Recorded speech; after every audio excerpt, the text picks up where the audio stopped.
Olá, querido amigo, querido irmão, é um prazer estar com você mais uma vez no estudo da lição da Escola Sabatina. Quantos aprendizados nós tiramos desta lição. E é muito bom que você possa estar conosco e também poder compartilhar o estudo da palavra do Senhor com outras pessoas. Seja muito bem-vindo e que juntos possamos aprender um pouco mais da palavra do nosso Deus.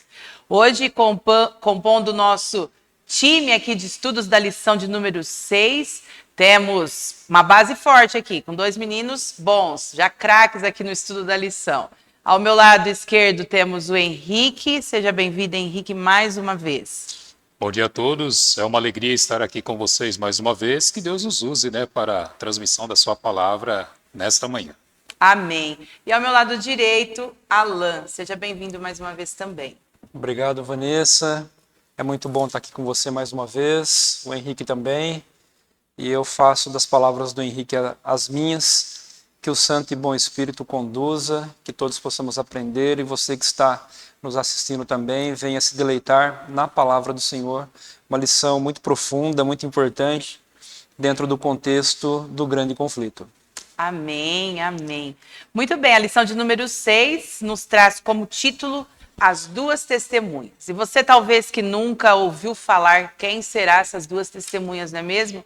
Porque nós ouvimos de julgamento, quando pensa no apocalipse ou no conflito, pensa em tantas coisas, e num julgamento geralmente tem testemunha, mas nesse momento, nesse conceito, essas duas testemunhas é totalmente diferente do que muitos podem imaginar. Aqui nos traz essa expressão muito importante, assim como a Alan disse, que é um assunto profundo, é um assunto muito importante, porque dentro da profecia bíblica também nós temos a parte histórica. E nós podemos contextualizar nessa questão histórica de que há ligação e é provado que isso é verdadeiro. Olha que coisa boa. Nós sabemos que a palavra de Deus é suprema. Mas quando há fatos históricos comprovando isso, parece que se torna ainda mais firme para as pessoas poderem compreender. Nós tivemos e temos um texto-chave a ser estudado, a ser compartilhado, que está em Isaías, no capítulo 40, no versículo 8, e nos diz assim: a erva seca e as flores caem, mas a palavra do nosso Deus permanece para sempre. E aí você talvez se pergunte, mas Vanessa, você está falando de duas testemunhas e aí está falando da palavra. Muito bem, é a palavra do Senhor mesmo. As duas testemunhas, a própria palavra coloca que é tanto o Antigo quanto o Novo Testamento. O Antigo Testamento dá prenúncios de coisas que ocorreriam, e o Novo Testamento testifica isso, por isso que são duas testemunhas. E no estudo de hoje nós vamos falar um pouco mais sobre isso, de coisas que ocorreram na história, assim como eu disse, que exemplificam e fortificam essa ideia, que as duas testemunhas de Apocalipse 11 exatamente são o Antigo e o Novo Testamento, ou seja, é a palavra de Deus completa como um todo. Nós vemos por aí, às vezes, as pessoas dizendo que o Velho Testamento foi abolido, que isso não existe mais, que as coisas já não são da mesma maneira, mas nós estamos vendo que não é bem assim. A palavra de Deus ela é completa, desde Gênesis ao Apocalipse, e elas estão testificando do nosso Deus. Então, temos muito o que falar aqui, né, Alain? Muita coisa, Vanessa. Você fez uma explanação muito boa. Deixando claro aqui o papel fundamental, a autoridade, o poder da palavra de Deus dentro de toda essa conjuntura que nós chamamos de grande conflito. Nós entendemos, como adventistas do sétimo dia, que as profecias elas acontecem de acordo com a história. Você falou muito bem, nós somos historicistas. Nós cremos que Deus ele atua, a profecia atua ao longo dos tempos. E nós vamos analisar esse ponto aqui, mais especificamente, Apocalipse 11. Algumas pessoas olham para a Bíblia e as suas profecias como que tudo já aconteceu. Outros olham a palavra de Deus como que tudo irá acontecer. Nós cremos que ao longo da história temos evidências, que comprovam a veracidade da palavra de Deus, e isso é muito bom. A lição dessa semana nós vamos analisar a tentativa do inimigo de Deus em destruir a verdade. Então, existe uma sequência de fatos Jesus, quando ele ascende ao céu e ele obteve a vitória na cruz, na ressurreição, ascendeu ao céu, né? Fica então para que Satanás ele procure perseguir e destruir o povo de Deus e a sua palavra. E é isso que nós vamos estudar aqui, né? Ou recapitular nessa lição, né? As tentativas dele, o que aconteceu de acordo com a luz na palavra de Deus e também de acordo com que os livros de história, né? Eles acabam confirmando, validando, não que eles validam, né? Mas eles comprovam que a palavra de Deus é válida. Eu fico com o verso, né? Tudo pode passar, né? Mas a palavra de Deus, ela permanece para sempre, né? Ainda que os homens, as pessoas tentam se opor à Bíblia, opor às Escrituras, a palavra de Deus fica fincada aqui, né? E com certeza é nesta palavra, é nesse testemunho que nós vivemos e movemos. Amém. A palavra de Deus subsiste para sempre. Amém. Muito bem. Após a ascensão de Jesus, nós vemos que o inimigo ele se concentrou completamente em deturpar a palavra de Deus, em destruir. Não conseguiu erradicá-la, mas lutou piamente para isso, dentro da história, dentro de todo esse contexto.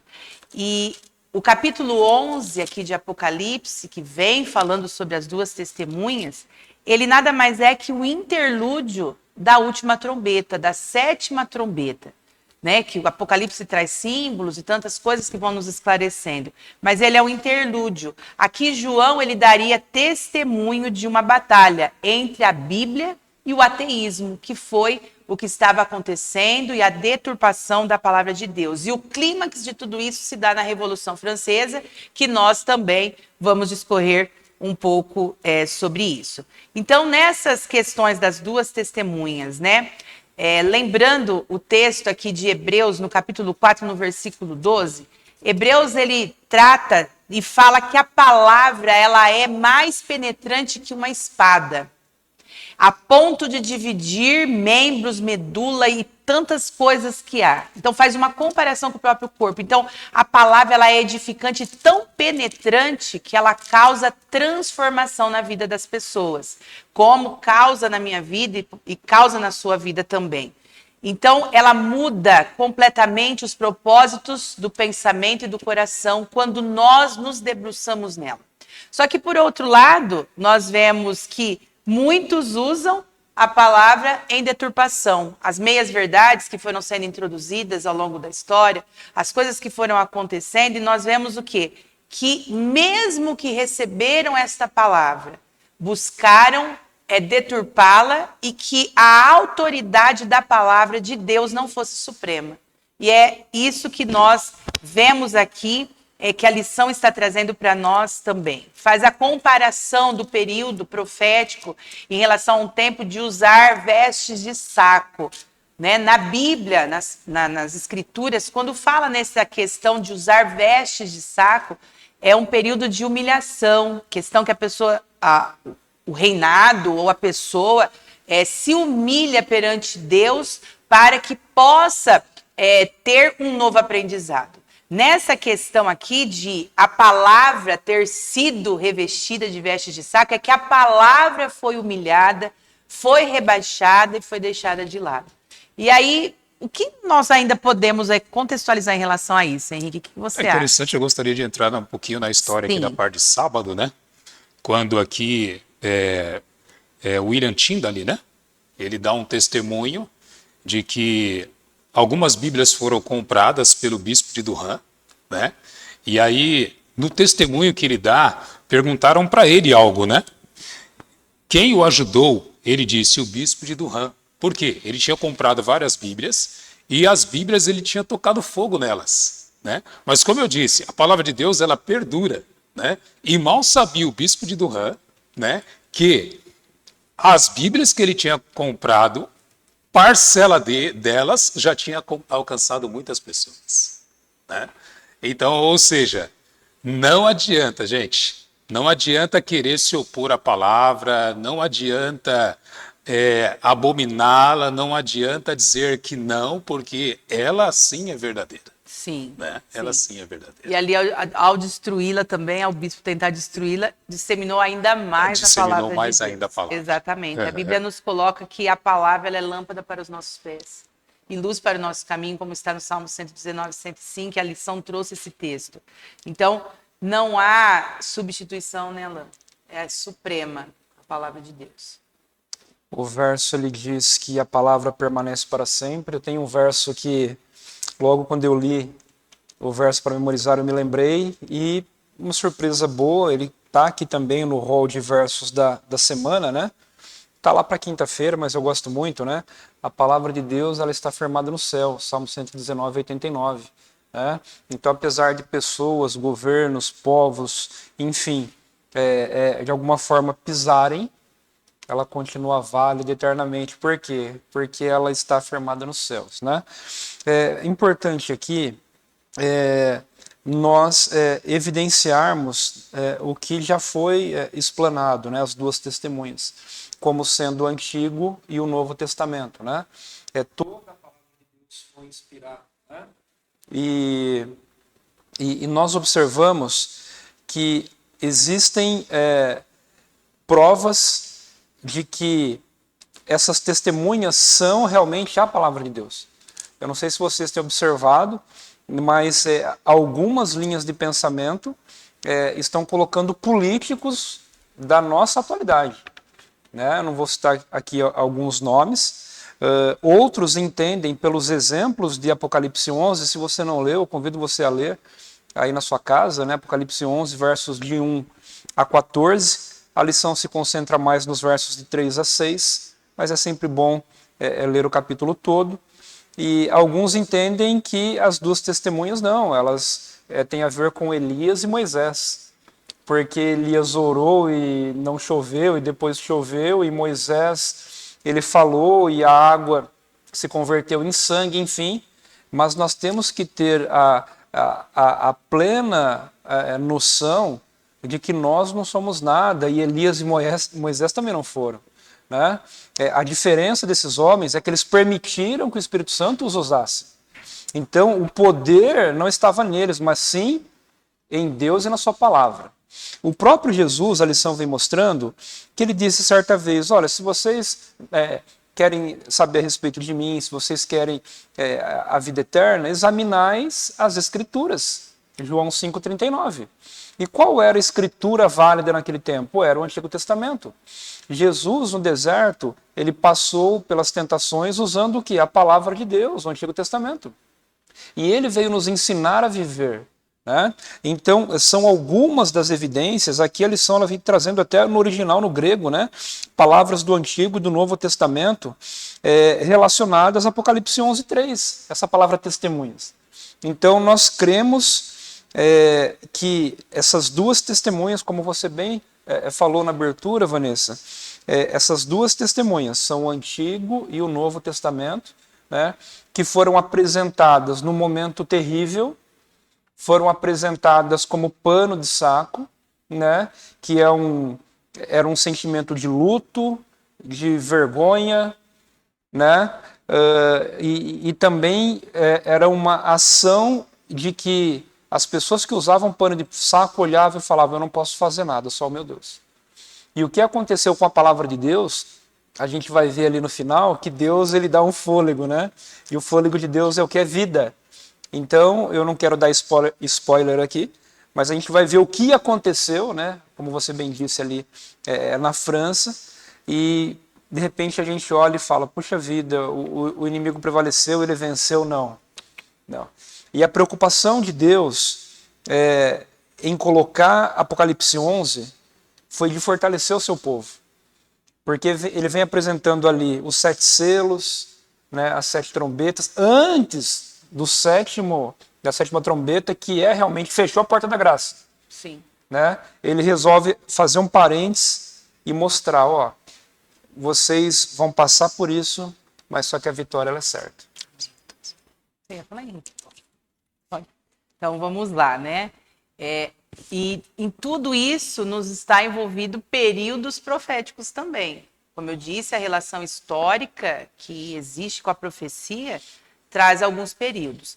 Tanto Apocalipse 11, ou todo o livro de Apocalipse, né, que é períodos proféticos distintos de coisas que são estudadas, Daniel 7 também vem trazendo sobre este momento em que nós estamos falando. Então, essas profecias, elas estão discorrendo de diferentes aspectos que ocorrem do mesmo período histórico, tanto Daniel quanto Apocalipse.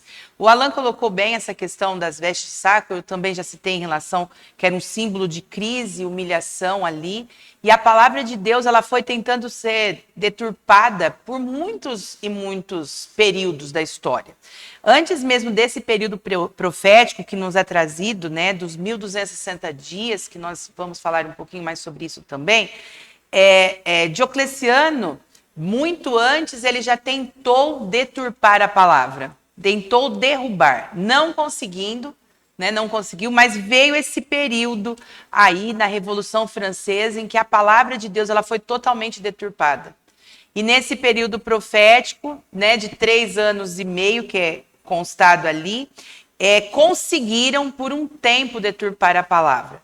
Em Apocalipse cita, né, a questão das praças, de queima de Bíblias nas praças, de pessoas serem mortas em praças, da palavra ser totalmente extirpada, das igrejas serem fechadas, de orgias serem oferecidas e uma deusa, a deusa da razão, porque eles extirparam completamente Deus da vida deles.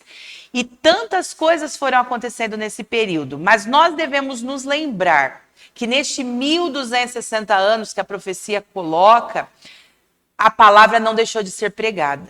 Mesmo em sofrimento, mesmo em perseguição, sempre tinha remanescentes, podemos dizer assim, que estavam pregando a palavra de Deus.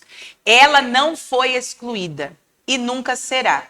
Pode ter dado uma pausa por causa dessas perseguições, mas excluída jamais. A pregação ela se tornou intensa nesses 1260 anos. Muitos vieram a crer. Temos exemplo dos valdenses, temos exemplo de Martim Lutero, na Reforma Protestante, exemplo de João Hus e tantos outros aí que fizeram parte desta reforma para a melhoria, a busca para a renovação, que a palavra voltasse a se destacar. Mas esses homens, mulheres, jovens, crianças morreram em função de pregar a palavra. Isso nos chama a atenção, mas também um alerta, porque a palavra de Deus nos alerta que virão tempos terríveis como esse e até piores. E nós, no tempo em que vivemos, devemos não temer, mas buscar preparação para estarmos de pé no período que nos aguarda também. Será que nós, como cristãos, eu não estou dizendo apenas nós, com a nomenclatura adventista do 7º dia, isso serve para você que nos acompanha e que é cristão, como nós, né, sendo cristãos, estaremos nesse período que está se aproximando? No tempo em que nós já estamos vivendo, de coisas que nós temos visto acontecer. O Alan citou um exemplo, né, sem citar nomes e tudo mais, mas de coisas que vão acontecendo minuciosamente e estão nos mostrando que estamos caminhando para um tempo ruim também. E aí, o ruim, né, de perseguição, que ainda vai haver, mas também de esperança, porque Cristo tão em breve vai voltar. Então, neste período aqui, nós vemos que foi um período muito sangrento, de muito sofrimento, mas não houve desistência em pregar e em falar da palavra de Deus. Você gostaria de falar, Henrique? Vou citar um texto aqui de João 5,39, ele diz que as escrituras do Antigo Testamento falam sobre ele e mostram que ele veio trazer a verdade. Então, Jesus é a verdade. Testifica-os na verdade, santifica-os na verdade, porque a palavra de Deus é a verdade. Né? Quando eu olho Voltaire, ele diz assim, né? Eu não acredito que a mensagem e o evangelho foi dado continuidade por 12 apóstolos. Né? Tal era, então, podemos dizer assim, a raiva, né, que esses homens tinham, de que a Bíblia, de que a palavra de Deus não avançasse, que eles achavam que as coisas de Deus eram coisas muito minúsculas, né? Pelo conhecimento que eles tinham, né? Talvez aí os bispos, os padres se levantando, né? Contra, opondo-se, né? Eu li aqui no capítulo 15 do Grande Conflito, e lá estava citando de que alguns bispos, alguns padres iam até armados, né, com suas armas dentro de suas batinas e tudo mais para exterminar com algumas pessoas que procuravam, né, de certa forma defender a palavra de Deus. Né? Época escura, né? E quando a gente fala dos 1260 dias, dos 1260 anos, a gente vê que em se falando de um tempo, 2 tempos e metade de um tempo, isto realmente foi algo que marcou, né, para os nossos irmãos e também para as pessoas que viveram naquele tempo. Né? Mas mesmo assim, a palavra de Deus ainda continua subsistindo. Amém. Quando a gente pensa na palavra testemunha, né? Imagina você, Vanessa, tendo feito algo de errado e você sabe que aquela testemunha sabe o que você fez. Sim. Né? Então, a testemunha nesse sentido, ela apresenta, mesmo sem falar, mas só em ver ela incomoda, porque ela mostra os nossos erros, a nossa rebeldia, né? E a palavra de Deus, né? O simples fato de você crer na palavra e viver de acordo como Cristo vive, e viver como Cristo viveu, não tem nada de mal, muito pelo contrário. Mas só que a vida de Cristo mostrou e despertou o ódio e perseguição. Ele era, como você bem disse, Henrique, a testemunha fiel e verdadeira. Ele é. Né?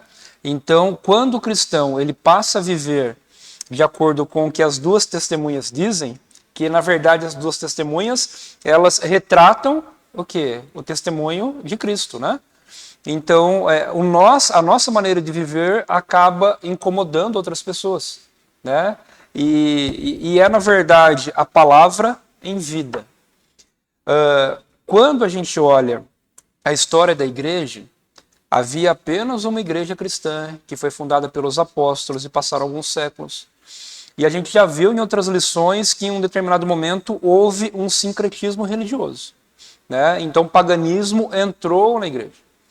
As pessoas que conheciam a verdade não puderam mais ficar ali, elas tiveram que se afastar. Então essa nova igreja, que não é uma igreja realmente cristã, bíblica, pura, muito bem, né? Ela foi se deteriorando com o tempo. Então aí nós vemos a questão de imagens, escultura, adoração a ídolos, santos, nós temos oração para mortos, a própria crença na imortalidade incondicional, o dia de guarda, esse livro na Bíblia serve, esse não serve. Os mandamentos, né? Os mandamentos foram pisados, né? Os tempos e as leis foram alterados. Né? Então a gente vê um poder que se levanta, mas esse poder ele é terreno. E a palavra de Deus, ela permanece eternamente, ela está firmada no céu, né? Mas a gente chega num ponto nessa lição, já fazendo um link aí para você, Vanessa, para terça-feira, né? Que aquilo que começou com o paganismo ali, parecendo que era tudo muito bom e tal, ele chega no seu clímax. Porque aqui a lição de terça-feira, ela já vem mostrando aqui que as duas testemunhas que saíram para, desculpa a redundância, para testemunhar, para mostrar a verdade, né? E essa verdade incomodou as pessoas, porque as pessoas não queriam saber daquilo que a testemunha tinha para oferecer. Chegou a um ponto que elas são mortas, né? E aí eu devolvo aqui para a Vanessa, que está coordenando a nossa classe, né? Mas começou com algo que parecia insignificante e foi misturando ao longo dos séculos, 1260 anos, que é muito claro, tanto em Daniel como em Apocalipse, chega ao seu clímax. Na lição de terça-feira eu devolvo a palavra para a Vanessa. É isso aí. Então, como nós estávamos, né, falando, essa pregação intensa nesse período foi grande, mas um período de grande perseguição também. Então, o Alan colocou muito bem, surgiram ali, nesse período, né, a questão do período papal, a questão de Roma, papal ali, e tudo que foi sendo mudado, do que foi sendo infiltrado e deixou de ser a igreja pura, se tornou uma igreja corrompida, vamos dizer assim, tá? Queremos deixar claro aqui também, ao estudar essa lição, talvez você esteja se deparando e ouvindo, puxa, estavam falando da minha crença, da minha religiosidade, tá? Não é essa a nossa intenção. A nossa intenção é deixar claro as provas proféticas e bíblicas que existem de períodos na história, de governos, de coisas que ocorreram na história e chegaram ao ponto em que chegou. Tá? Então, você que tem a sua fé, a sua crença, nós respeitamos, mas nós estamos aqui disseminando o que a palavra nos diz, tá? Para o conhecimento da verdade. E talvez seja uma novidade para você que nos acompanha, algumas coisas que são reveladas, mas pesquise, busque conhecimento, não somente na lição, mas na própria palavra, que com certeza você vai ser inspirado pelo Espírito a conhecer melhor tudo isso. E aqui a lição ela nos traz, assim como o Alan bem colocou, a questão das duas testemunhas mortas. Período, como nós temos discorrido, sangrento, aqui, onde a Bíblia foi colocada por terra e as tradições foram mais privilegiadas, podemos dizer assim, em que a igreja conhecia a revelação de Cristo, mas deturpou-se ali e foi dado um poder humano para mudar leis, mudar tempos, mudar o dia de guarda e repouso. O Alan colocou algumas coisas aqui também do que foram mudados. Então, a tradição se mostrou acima da revelação divina. Então, isso é bem claro para nós, né? Quando os decretos humanos substituem os mandamentos divinos, as tradições ofuscam a simplicidade do conhecimento da palavra. Porque vão colocando regras sobre regras que não são existentes dentro da palavra de Deus e vai se deturpando. Neste período sangrento, a própria lição ela nos coloca, né, de um período em que morreram, os seus cadáveres ficaram estirados na praça, colocado aqui em Apocalipse 7, se eu não me engano, Apocalipse 11, versículo 7, se eu não me engano. Muitos veriam, mas eles não seriam sepultados. Olha que interessante, porque quando alguém morre, tem que ser sepultado.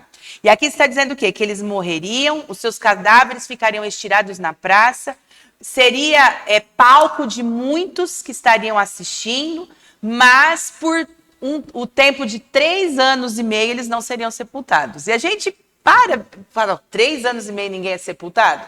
É claro que é algo profético, tá? Que a palavra está nos colocando. E nesse período, né, do ano iniciando em 538 depois de Cristo, né, que Roma pagã havia ruído, começa esse período da igreja medieval ali. E nesse período se estendeu até 1798 depois de Cristo, que dá o período aqui que nós estamos falando dos 1260 anos de perseguição.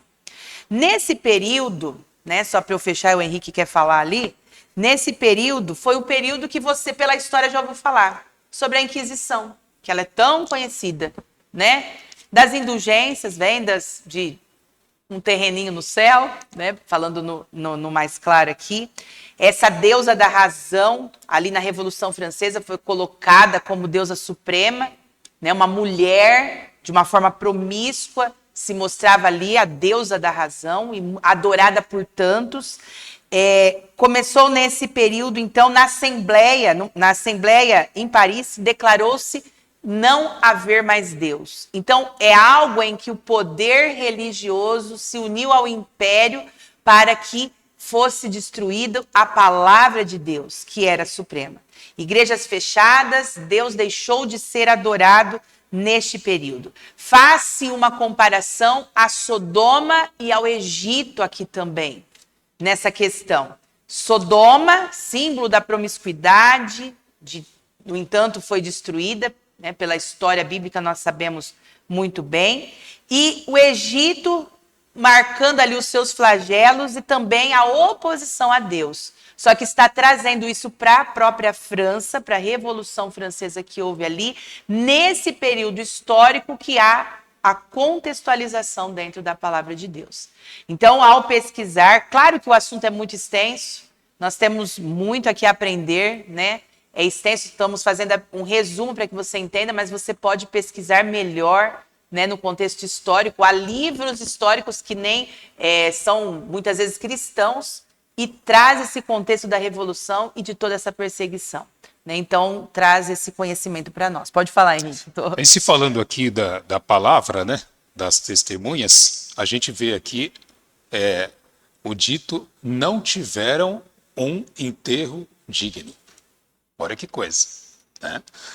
Realmente pegaram a verdade, pisaram a pés, ou seja, naquele período que nós entendemos que as Bíblias elas foram queimadas, na verdade, elas foram pisoteadas para que as pessoas não entendessem o que era a verdade, né? Então, ou seja, eu digo, sempre que o homem se opõe às Escrituras, ele coloca a criatura como adoração, né? E esquece do Deus Todo-Poderoso, que ele fez e formou todas as coisas, né? E assim, e todas as vezes que isso acontecer,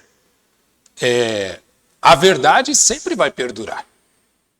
Mesmo que o inimigo das almas, Satanás, ele tente se opor à verdade usando instrumentos humanos, que são os homens que fazem isso, nós podemos ver aqui no decorrer da história, tantos homens que foram citados aqui. Deus é soberano.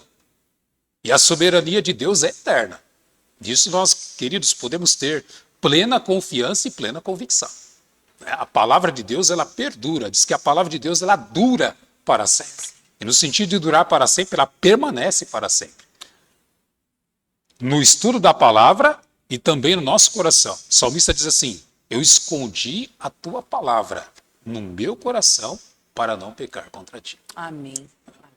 Amém. Fala. Bom, o que eu gostaria de destacar aqui é que na minha última fala eu falei um pouco da linha do tempo da apostasia, né, que tomou conta.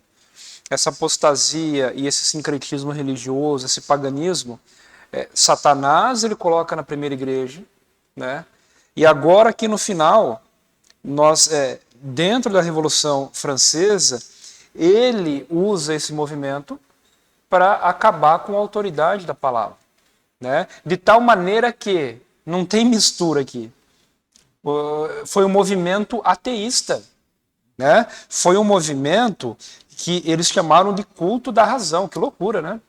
Porque não existe razão fora da palavra de Deus. É incrível a razão, a sabedoria, a inteligência, né, do nosso Deus.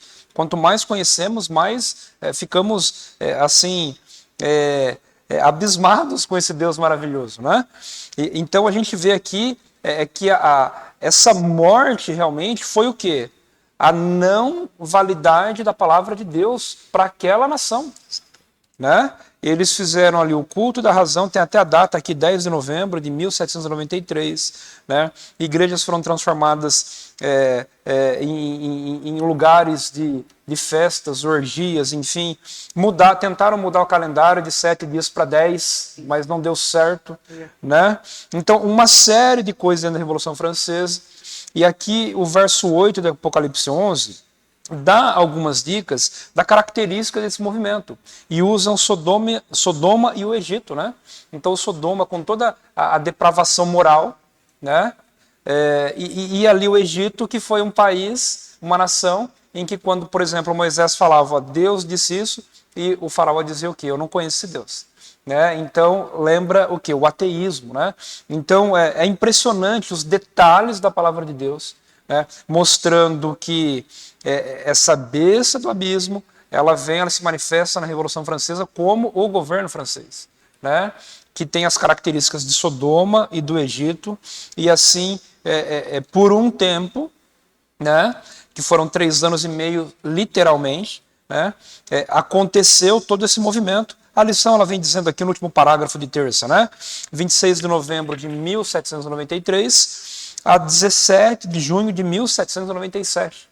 Né? Foi o período em que se instituiu, né, esse tipo de governo, deixando de lado a palavra de Deus. E aí eu devolvo para a Vanessa de novo, né, porque a lição de quarta-feira vem mostrando que a palavra de Deus realmente ela permanece para sempre. Para sempre, exatamente. E louvado seja o nome do Senhor, Amém. porque as duas testemunhas ressuscitam. Nós comentamos anteriormente sobre os 3 anos e meio que a palavra tinha morrido, vamos dizer assim profeticamente, mas não morreu por completo. Nesse período, como nós já colocamos, dos 3 anos e meio de perseguição ali na Revolução Francesa, e tudo isso que aconteceu em todo esse período, que não foi somente nos 3 anos e meio, né, um período longo na história de perseguições, mas que teve o seu cume ali naquele período, ela finaliza, né? Finaliza quando o general Berthier, né, vai lá e dá um fim naquilo e tudo mais, que era um general de Napoleão, em que o Papa ele é morto e termina esse período ali. Aqui a Bíblia, no capítulo 11, versículo 11 de Apocalipse, diz o quê? Mas, depois dos 3 dias e meio, ou 3 anos e meio, profeticamente falando, entrou neles um espírito de vida vindo da parte de Deus, e eles se ergueram sobre os pés, e aqueles que o viram ficaram com muito medo. Lembram que eu citei que havia mortos na praça, Bíblias queimadas, e muitos estavam assistindo? Aqui fala que muitos que viram tiveram até medo, porque a palavra se reergueu ainda mais forte e mais poderosa. Amém por isso. Porque Deus, na história, ele suscita homens e mulheres, crianças, jovens, para que a sua palavra seja pregada e permaneça. Então, a palavra, ela é elevada. Nesse período do século XVIII aqui, surgem as primeiras sociedades bíblicas. Nós temos a sua Bíblia, a minha Bíblia, se você olhar no início dela, consta Sociedade Bíblica do Brasil, onde a Bíblia é editada, onde a Bíblia é impressa, é organizada, sem mudar, claro, as suas palavras, mas onde milhares e milhares de exemplares são impressos e entregues para muitos. A primeira sociedade bíblica ela surge nesse período, no ano de 1804, na Grã-Bretanha. No ano de 1816 já surgiu a Sociedade Bíblica Americana. Então a palavra foi disseminando pelos continentes. Vocês percebem que nós falamos até então de coisas que estavam acontecendo ali, na Europa. Mas a palavra foi sendo disseminada. E hoje ela é traduzida em milhares de dialetos, né? Numa pesquisa antiga que eu procurei, era mais de 2.500 dialetos em que a Bíblia é traduzida. Então elas ressuscitam e marcam ali o final dos 3 anos e meio dessa perseguição. Ela ressurge, fala, como disse o versículo 11, um espírito de vida é colocado, e muitos que estavam ali ao redor temeram, porque ela se manteve ainda mais forte. Houve um reavivamento, haveria um reavivamento em que muitos conheceriam da verdade. Hoje essa palavra chegou até mim e chegou até você. Isso é maravilhoso de pensarmos que esses mártires e as duas testemunhas, né, a palavra de Deus, o Antigo e Novo Testamento, nós podemos considerar como mártires também. Porque teve o período de sofrimento, o período de levantamento ainda da palavra. E nós percebemos que Deus, em todo o período da história, ele esteve com o seu povo. Eu cheguei a grifar aqui na minha lição, que eu achei bastante interessante, que no próprio livro, né, no Grande Conflito, o Henrique está até com o dele aberto aqui, Ellen White ela diz o seguinte, que a Bíblia é uma bigorna que tem gastado muitos martelos. Ela não será vencida, ela não será destruída, e ela se manterá eternamente a palavra de Deus, e principalmente até que o Senhor venha, para que essa palavra seja pregada continuamente. Que bom, né, saber disso, que alegria para nós termos essa certeza também na nossa vida. Gostaria de falar algo? Posso falar? Oi. Né? Você leu aqui o verso 11, né? Onde diz que depois desse tempo, o Espírito de vida vindo de Deus, né? Tomaria conta novamente da palavra, né? Se nós trouxermos para a nossa vida, existe um antes e um depois de quando o Senhor ele nos encontra e nos transforma. E esse é um poder não de um pregador, não é um poder místico, é um poder o quê? É um poder de Deus em nós. E antes era morto, agora eu vivo ou revivo, né? Então quem faz isso é o Espírito de Deus. Então pela sua palavra tudo se fez, né? E assim foram os 7 dias da criação. Pela sua palavra tudo se faz em nós também. Né? Então essa ressurreição da palavra é o poder de Deus que recria, que dá vida, né? E ele vem com grande poder, com grande força, ele vem de tal maneira que ninguém pode segurar, e você colocou muito bem aí ao longo da história, sociedades bíblicas, o movimento todo, né? Então, parece que aquele tempo que foi comprimido agora vai acabar. Não, é como se fosse uma mola propulsora, né? Você vai apertando, apertando até sumir, de repente, né, solta. E nós temos a palavra de Deus hoje, todos têm muitas Bíblias nos seus lares, ou quase todos nós, né? Ela é o livro mais traduzido, mais impresso, né? Ou seja, retrata bem o que você falou, né? Essa bigorna, ela tem gastado muitos martelos, e mostra pela história, quando a gente vê a história, né? Valdenses guardando uma tira, né, da Bíblia no bolso para estudar aquele pedaço, né? Então a gente vê como Deus realizou e realiza milagres para preservar a palavra, para que essa palavra seja o quê? Seja exaltada na vida das pessoas, porque essa palavra é vida. Amém. Louvado seja Deus por isso. E pegando uma continuidade sua, Alan, permita, hoje nós temos acesso a muitas Bíblias para todos os gostos, né? Bíblia no celular, né? Várias traduções, e eu paro para pensar muitas vezes, né? Como foi difícil para as pessoas ter pelo menos uma Bíblia na mão, ou algo para, sei lá, para... Como que a pessoa poderia, então, se situar, então, podemos dizer assim, na parte espiritual, né? E eu faço assim até um convite a você, né? Se você tem a sua Bíblia em casa, procure lê-la pelo menos, né? Um capítulo ou talvez um versículo, né? E com certeza isso trará para você alívio para a sua alma, alívio para a sua vida, né? A leitura da palavra. Sim, sempre. É bem interessante isso, né? Estamos falando, né, da palavra trazer luz e vida, de trazer novas expectativas, o ressurgimento da palavra. Nós temos em mãos o acesso fácil e muitas vezes menosprezamos, né? Nós devemos entender, para que essa palavra chegasse até nós, ela teve um preço muito alto, a preço de sangue. Primeiro, o sangue do Cordeiro derramado na cruz. Preço altíssimo, o mais valioso para a nossa vida e para a nossa salvação. E depois o sangue desses mártires que se dedicaram, que a sua própria vida foi dilacerada, na história ficou registrado os seus nomes, mas não só por causa do registro do nome, mas porque tantos outros chegaram ao conhecimento da verdade através da vida dessas pessoas. E hoje, quando nós paramos para analisar o que temos feito nós, para que este evangelho seja pregado. Porque a verdade, ela é triunfante. Ela jamais será erradicada. Ela vai permanecer eternamente. Mas o que tem feito você e eu para que essa palavra permaneça eternamente? A lição nos trouxe, a Bíblia nos traz também, né, que há um evangelho eterno a ser pregado.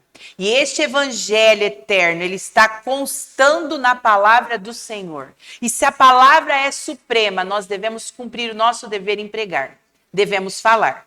E aqui nos traz um pouquinho de Apocalipse 14. Vem trazendo lá, falando sobre essa questão, que o evangelho ele vai ser pregado, quer você queira ou não, a cada nação, tribo, língua, povo, todos conhecerão a verdade e virá o fim, o Senhor virá. E voltando para o capítulo 11. No capítulo 11, se nós discorrermos mais abaixo dele, vem falando sobre a 7ª trombeta. Claro que é um outro estudo, falando das outras trombetas, mas a 7ª trombeta, ela traz o cume de tudo isso, né? Que é nada mais do que o mistério de Deus, a salvação. O amor de Deus tão supremo que nós muitas vezes não compreendemos, não entendemos porque um Deus tão grandioso ama um ser tão insignificante como eu. Nós muitas vezes não entendemos, mas é o amor, o mistério da salvação. E aqui é o fechamento central de tudo isso, porque o reino do Senhor eterno ele será estabelecido. É um reino que não será derrubado. Nenhuma palavra ou nenhuma disseminação de coisas erradas ou meias verdades serão mais introduzidas. É um reino eterno em que ele vai voltar para buscar a cada um que estivermos preparados. E essa verdade, de modo triunfante, prevalecerá. Nós estamos no fim do tempo do fim já. Nós estamos vivendo nesses últimos dias. É um tempo de preparo maior para termos esse encontro especial com o Senhor. Ao você ler, ao discorrer do estudo da palavra de Deus aqui no Apocalipse, não deve lhe causar medo. Deve lhe causar esperança, alegria, gratidão por um Deus que em toda a história trabalhou para que você fosse salvo, para que eu fosse salvo. É de arrepiar. É de arrepiar. Né? Quando a gente para analisar cada detalhe, como isso nos impressiona. E o tempo que estamos vivendo, né? Sim. Eu posso fazer as últimas considerações? Então, o tempo voa, né? Trabalha contra nós. O tempo voa. Dentro do que você disse, Vanessa, do clímax de tudo, né? E o clímax é a volta de Cristo. Apocalipse 11:19 deixa claro, né? Que Deus ele está no seu santuário, né? E no seu trono, né? E ali nós temos a Arca da Aliança. A Arca da Aliança guarda a palavra de Deus, né? Quando nós falamos sobre lei, sobre palavra, algumas pessoas não nos entendem perfeitamente, né? Às vezes nós somos os culpados, mas nós somos salvos pela graça, mediante a fé em Cristo Jesus, né? E nós devemos pregar e viver isso. Porém, a lei, ela revela se a nossa fé ela é genuína nesse Salvador ou não, né? Então, nada na Bíblia está ali por acaso. E Deus ele queria destacar isso também no grande clímax, exaltando as duas testemunhas, exaltando a sua lei. Eu queria ler aqui apenas um verso para encerrar a minha participação, Amós 8, verso 11.